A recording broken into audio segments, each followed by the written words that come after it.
And we are back. It's your man Odell, aka Artbyodell, Odell's Roundtable. I'm joined by my special guest, Rahiem Shabazz. Let me just give him a brief introduction. Filmmaker, journalist whose byline includes publications like Double XL, Source, pretty much any kind of urban magazine that you could think of, right? Mm-hmm. Then goes on to do some work, production assistant, working with media mogul like Tyler Perry, but then also too going on to becoming a filmmaker of your own. Working the first film was Sun Will Rise, I believe. Yeah, Sun Will Rise. Sun Will Rise, but then also being more nationally acclaimed with the series Elementary Genocide, where he's talking about the school to prison pipeline. A lot of heavy information, a lot of speakers, a lot of people that you've seen, but just the topic itself really kind of early on exposing how the school system is really funneling a lot of black kids just into prison, and how the profit business of prison about as well. But also too, someone who also has his podcast, Necessary Blackness. Just a brother who I always, every time I see him out and about, always shows me love, always spreading love and everything like that. Rahiem Shabazz here. How you doing, sir? I'm doing great. I'm just happy to be here and vibe with the brothers. Hey, man, it's great to have you. Know, let's kind of go back to the beginning, man, because I'm thinking about, like, sometimes filmmaking seems like a big thing, right? And then, we talk about opportunities. And so you're doing a production assistant with Tyler Perry, but how did you? It didn't start like that. It started where? It started really with being a hip hop journalist. Okay. And while, freelancing for like 7, 8 different magazines, I seen that there was a decline as far as in payment and the way things was going. More people was interested in gossip media as opposed to writing real relevant articles. Gotcha. And not only with that, traditional media as far as the magazine world was on a decline and everything was going online. So what I did, I seen that earlier on, and I started Rasha Entertainment. Right. And at our height, we was getting like 3.5 million impressions a month. So I took my name, my byline, and I did that, and that was very lucrative for a little while. But once again, you had to navigate what the next step is going to be. Yeah, and everything was mostly like gossip media. Right, and, grown man, we don't gossip. So I was like, you know what? I got to do something different. Right. And so the transition to film from being a journalist wasn't a hard thing because, I'm a writer. So I started writing screenplays. Gotcha. And one of them was one that I wrote previously when I was locked up, and it was called The Sun Will Rise. And when I came out of jail, I did that, and I won several awards. And one of them was Atlanta Hip Hop Film Festival. Okay, yeah. And part of winning that award was to be apprentice for one day. Okay, so apprentice, you won the chance to be apprentice one day for Tyler Perry. Yeah. All right. For my film. And I was loving it, and at the end of the day, I was like, oh, they about to wrap in an hour. I need to get on this set. You need to get on the set. So I wound up, talking to Roger Bob, and the New York in you right there. Yeah, and he said, all right, come down. Right. And I went from production assistant to key production assistant, and then they brought me closer and closer and closer. Right, just keep taking that progression. Yeah. And altogether, I worked on about 4 films. Wow. I want to backtrack that a little bit because, so often, people want to jump right. They think you jump right to being a director, right? Nah. They think you jump right to this, having these films. But you were saying how, first off, even though you did your own film, you still had to win an apprenticeship to have one day on a chance to be on the set with Tyler Perry. Yeah, and the funny thing about it is when I asked him, I said, yo, listen, man, I need a job. Right? Right. So he said, what you want to do? I said, well, I know I can't come in as a director. I'll come in as a production assistant. And he looked at me and said, you going to be a production assistant? I said, yeah. Yeah. And lo and behold, I did it. It was tough, though. Wow, yeah. Because sometimes you're working 12 to 16 hours a day. Wow. So long days, a lot of work, running, and like production assistants, you do everything. But you had a bigger goal, though. Yeah, I had a bigger goal. And then the thing about it was, you know, you work in different departments. Every day you ain't at the same department. So you learn more too. You learn more. I asked a lot of questions, some stuff I was familiar with. Right, right. And, you know, I just honed my skills when I left from there and took what I learned and just applied it. Also, too, man, I just want to go back to the fact that, you know, a lot of times we talk about different things that we can't do, right? Like, we don't have this certain kind of camera. We don't have this and that. Like, you were locked up.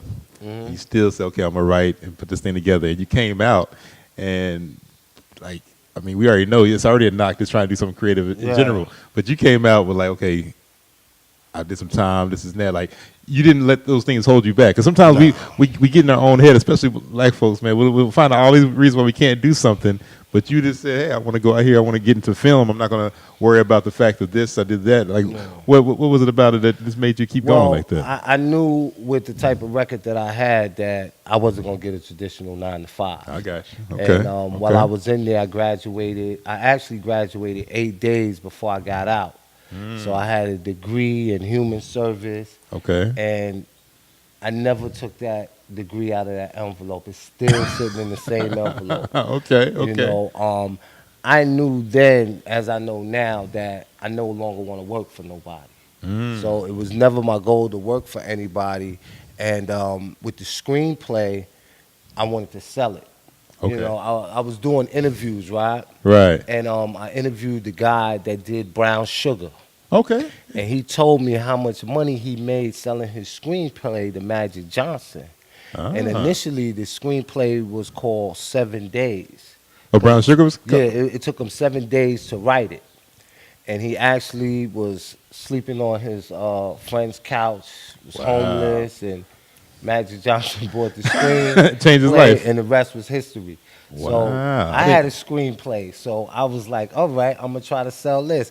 So I got a couple of offers. The main thing was that being that I wasn't established, mostly everybody was saying this would be good because this will put your name out there in the universe. Yeah. But the money that they was offering me, I couldn't get my clothes out of cleaners with that type of money. You know, so I was like, man, y'all want to send me back to the streets. I can't do nothing with that type of money. So I said, you know what? Plan B. I don't have enough money to make a full feature film. Okay. So what I did was I made it into a short. Yeah, a lot of good short films are being made. And then from there, it was just a home run. Man, you know, so here's the thing, though, man. How do you sometimes stay positive? Because, I mean, that's a great story you shared about the brother with Brown Sugar. I didn't even know that. But also, too, because we all have these creative dreams. We have all these creative insight. But like you said, you go to the point where he's, I guess, almost homeless. I mean, same thing with you. You're saying to yourself, like, I need to get money to be able to survive. Nah, but he was almost homeless. He was, I'm saying, he was almost homeless. But I'm saying, but at the same time with you were just saying, like, I want to do something to keep the thing. Like, how do you stay positive like that, man? Well, with me, it always was a progression. Like, things was just happening. You know what I mean? Like, kept moving, kept that movement forward. It never was a dull moment because after he told me that, I interviewed him, and he told me that I was working a job, and I was on my way to work, and they was saying that Magic Johnson, you know, he owns the Burger King right there on, what's that street? Right around the corner from here. Okay. The Burger King, what's the Burger? On North Side. Okay, yeah. So I'm in the radio. I'm in the car, and I hear it on the radio that he's working the drive-through. What? Why I pull over? And it was a guy with a suit on. Yeah. So I said, he's the person I need to speak to. So I went and spoke to him. I told him who I was, you know. Yeah. I was a journalist, and I was this, that, and the other.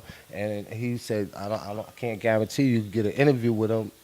Give me 5 minutes, and I'll be back. Right. So he came back 5 minutes. He said, you got a half an hour? He said, you up next. I called in. Right. I'm not going to be able to make it to work today. I'm a little under the weather. And I interviewed Magic Johnson. And I told him about the screenplay. I told him about the brother that I just interviewed. And gave him a little bit of history about me. And he gave me person from his job, you know, from his company to contact. Right. In regards to the screenplay. I did it. We was going back and forth. And nothing never happened with it, though. Well, but you say nothing never happened, but at the same time, man, but we did do the interview, right? Right. That became a cover story for Black Urban Enterprise. That was the name of the magazine. Okay. So I got a cover story for him for that, and sent that to him. And inside that envelope, when I sent him the cover story, my script was in there too. So you just gotta when you see opportunities, Right, that's what I was gonna say. you Like, gotta be able to take. well, opportunities, you gotta be prepared, but you gotta actually just go for it, because sometimes too, people are prepared, but it's just that fear holding them back. To try, No, like the only thing he could have told me was no. And guess what? He would have told me no. I'd have rolled right around because he was working the drive-through. right. Yo, let me get a double hamburger and cheese and hit with my screenplay. Persistence. Yeah, you gotta be persistent. You gotta be persistent, man. I hope people take some value from that, because that is so true. Like, this being that persistence of working towards it, and then like you had that. Basically, when you pulled up, you said, "I'm going to get my screenplay to him in some fashion, Some way, somehow." right? Outside of just doing anything crazy, but I want to get my screenplay to him.